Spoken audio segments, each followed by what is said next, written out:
Elle est, elle roule, elle gère, elle va, elle saute, elle trace, elle a la classe. Elle est légère, elle est douce, elle est rose et lasse. Elle sature, elle est cactus, elle cale, elle récolte, elle coule, elle casse. Vous ne la connaissez probablement pas, mais sa voix qui résonne, qui crie et se révolte est importante à entendre, difficile à définir, impossible à enfermer. Dans son seul en scène intitulé Alcool, un petit coin de paradis, Nadège Pruniard s'interroge sur cette voix, celle d'une artiste engagée et populaire. Elle a quitté les grosses métropoles pour la campagne auvergnate. Elle s'est installée, voilà 8 ans, à Aurillac, cité du théâtre des rues, des bars et des champs, forme artistique qu'elle défend avec passion. Jamais installée, nous l'avons rencontrée au moment même où elle revient de la jungle de Calais, lieu de drame et d'humanité sur lequel elle prépare une pièce radicale, dérangeante, nécessaire. Place au duel.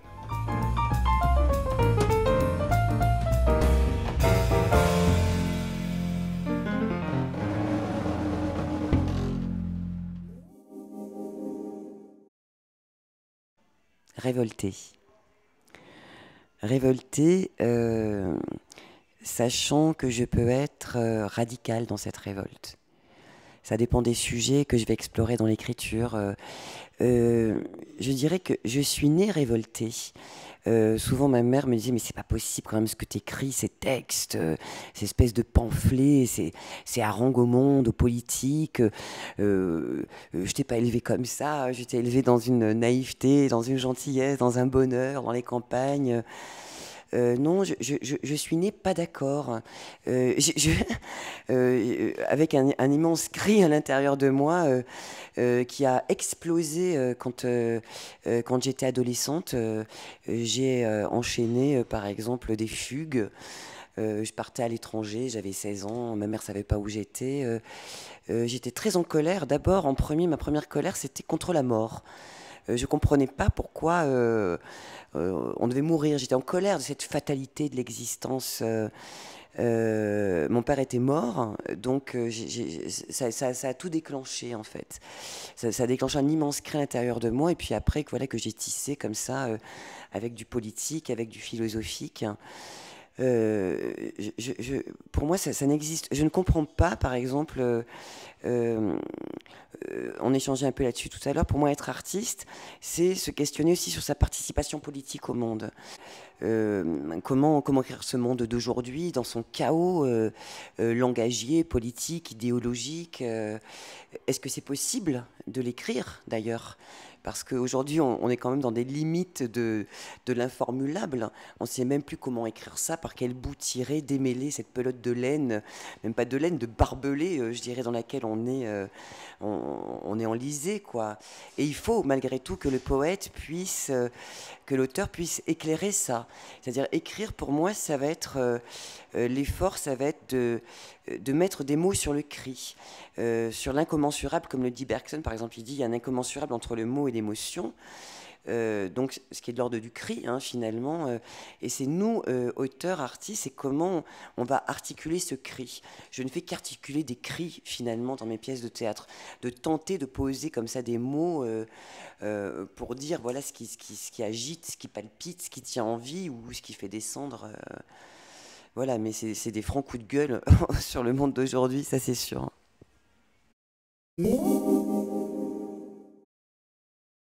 Théâtre des Champs, parce que je suis installée à Aurillac. Bon, enfin, j'ai aussi vécu à Paris, mais Théâtre des Champs, parce qu'actuellement, donc depuis quelques années, je travaille à me concentrer, voilà, sur un théâtre de la proximité, sur amener, voilà, comme ça, des gestes artistiques dans le monde rural, hein. Et donc de travailler, voilà, sur des formes de verbes, de dire, qui soient vraiment populaires, mais pas, voilà, dans le sens noble du terme. Et j'aime inventer avec les habitants, voilà, des villages, voilà, des actes comme ça, esthétiques, poétiques, voilà, qu'on fabrique ensemble. Voilà, un théâtre au sens de rester concentré, quoi, sur l'autre.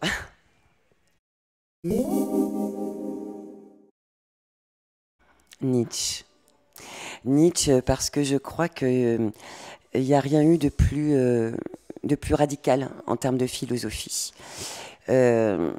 Nietzsche c'est pas qu'il m'a sauvé la vie, mais quand j'ai fait mes études de philosophie, vraiment ça a été une rencontre pas seulement intellectuelle, mais voilà, j'ai pris une claque émotionnelle, une claque de la pensée, une claque métaphysique.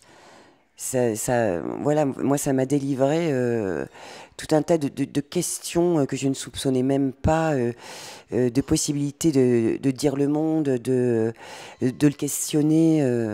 Je me souviens de la phrase qui m'avait mis le plus une claque, c'était le « je, J-E, n'existe pas ».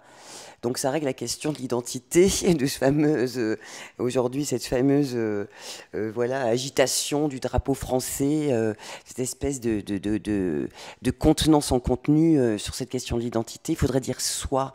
Nous sommes une multiplicité, un édifice d'âmes multiples. C'est une erreur grammaticale, le je J-E. Mais il y a plein de choses qu'a raconté Nietzsche qui sont sublimissimes, qui m'accompagnent tous les jours.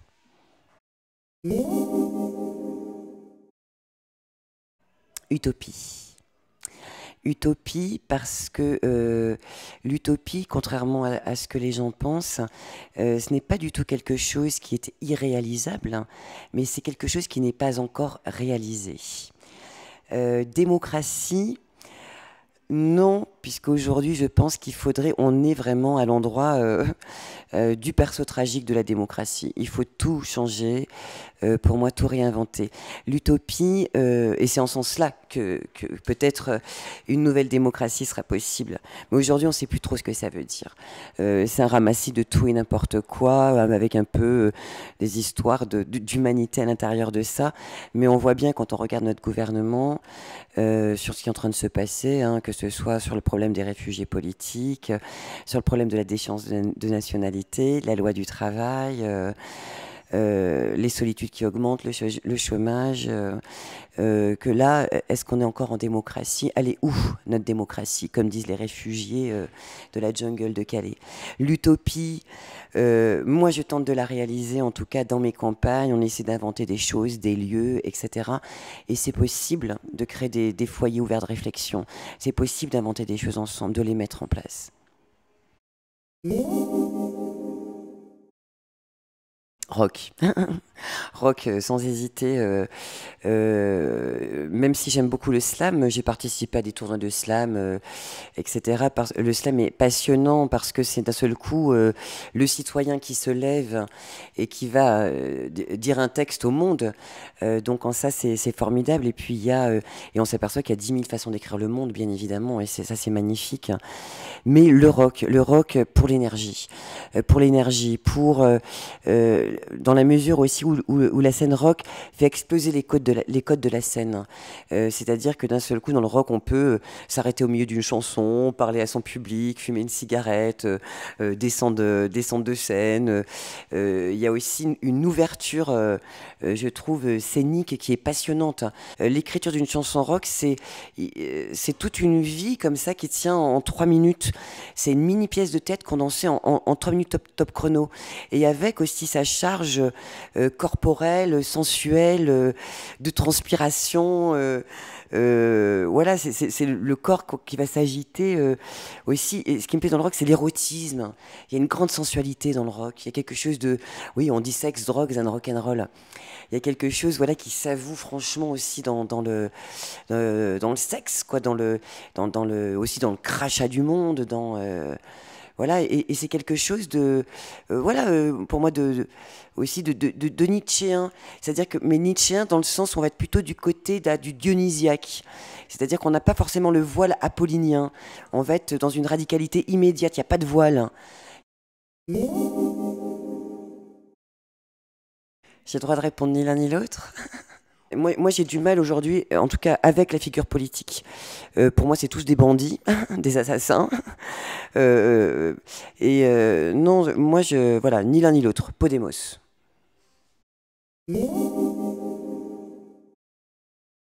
Tu veux parler de cette pièce que je viens de finir d'écrire, hein, Alcool, un petit coin de paradis, oui. Donc c'est tout un travail que j'ai fait sur cette question du premier ou du dernier verre. Hein, et on s'aperçoit que c'est sans fin, en fait. C'est sans fin, l'alcool. Mais surtout, au-delà de ça, c'est boire. Boire, c'est pareil. Là, je vais encore reciter Deleuze. C'est parce qu'il y a quelque chose de trop puissant dans la vie. Il dit, moi j'ai bu parce qu'à un moment donné, la vie c'est trop puissant, avec son lot de chagrin qui ne sèche pas, avec son lot de joie, cette question de la mort qui est quand même terrible. Dans le texte, je dis clairement, à un moment donné, il y a un personnage qui dit je ne peux pas boire un verre et m'arrêter, ce à quoi je réponds, je ne peux pas écrire un vers et m'arrêter. C'est vrai que quand on est lancé, je pense que beaucoup d'auteurs te feront la même réponse. À un moment donné, il y a quelque chose qui s'agit tellement à l'intérieur de nous, il y a une espèce de montée de nécessité. Même toi, quand tu dois écrire tes articles, etc., à un moment donné, c'est tellement là, faut que ça sorte.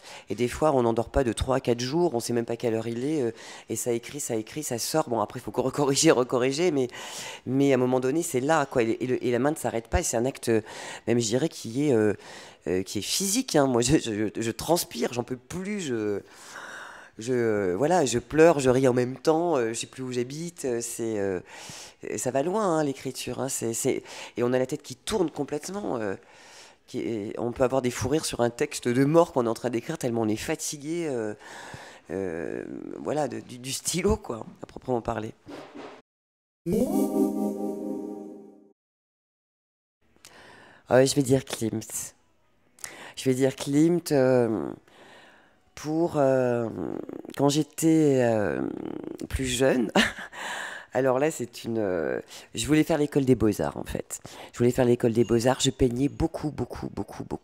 Et donc, bon, ma mère n'avait pas voulu du tout que je fasse l'école des Beaux-Arts. Donc, j'avais fait fac d'allemand, après fac de philo. Et j'ai arrêté la peinture. Et là, j'ai repris, en fait, depuis 1 an. Parce que les mots ne me suffisent plus. La musique rock ne me suffit plus. J'ai besoin... Enfin, je sais pas si c'est que j'ai trop de choses à dire, mais à un moment donné, c'est vrai que le langage ne suffit pas non plus à tout dire. Et oui, je sais plus qui dit ça, la peinture c'est de la poésie muette, et Klimt, moi j'adore parce que il y a beaucoup de romantisme. C'est le romantisme qui me plaît dans les peintures de Klimt. Ça m'a toujours la tendresse, une forme de sensualité.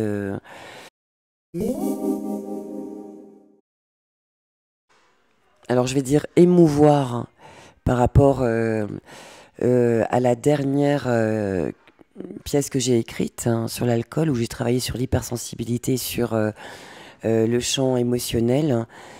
Mais il s'agit pour moi, à travers l'émotion, d'ébranler quelque chose, d'être dans la secousse permanente. Je veux que les gens ils viennent au théâtre, ils mettent leur ceinture de sécurité comme s'ils allaient décoller voilà, dans un super avion hyper rapide, je sais pas. Il s'agira pour moi toujours d'être à l'endroit de la secousse. Et là, j'engage plus un travail maintenant. Je vais essayer de débranler maintenant, mais par le champ émotionnel. Avant, je faisais l'inverse. C'était vraiment de la radicalité totale. C'était vraiment ébranler. Et en fait, c'est en relisant Brecht, je me suis dit, bon, il faut quand même un peu une forme, quoi. Il faut quand même un peu un petit décor, un truc esthétique pour faire passer la pilule. Et voilà, et puis aussi, on évolue tout simplement.